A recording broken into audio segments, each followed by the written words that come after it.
Në kompaninë rajonale të ujësiellësit Radoniçi bëjnë thirrje për kursim të ujit. Në këto temperatura të larta është rritur konsumi i ujit të pijes, andaj kursimi është i domosdoshëm.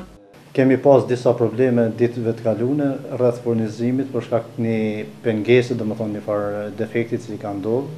Gjithashtu kanë qenë furnizim në fshatën Rrugov dhe te pika zez si quajtur këtu te ne.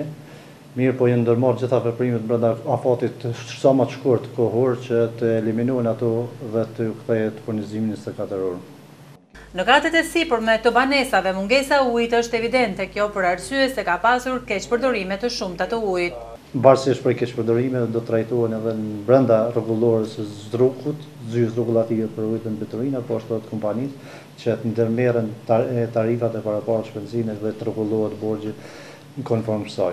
Lama shtoi se vetëm këtë javë janë zënë mbi 30 konsumator duke keqpërdorur ujin dhe kjo sipas tij nuk do të tolerohet. Ne ju bëjmë thirrje gjithë konsumatorëve që mos keqpërdorin ujin, të përdorin racionalisht. Po ashtu ju bëjmë thirrje që nëse dikush ka informacion rreth keqpërdorimit të ujit që të na njoftojnë neve që të ndërmarrim veprimet që sa më shpejt një që gjithë konsumatorët të kenë ujë brenda 24 orë. Në këtë kompani po punojnë me kapacitet të plot 500 litra ujë në sekond. Përndryshe, ekipet e kontrollës kanë rritur gatishmërinë dhe këto ditë në fshatrat Rrogov, Berdosan e tjerë, si dhe në disa pjesë të qytetit të Gjakovës kanë zënë në flagrancë duke keqpërdorur ujin.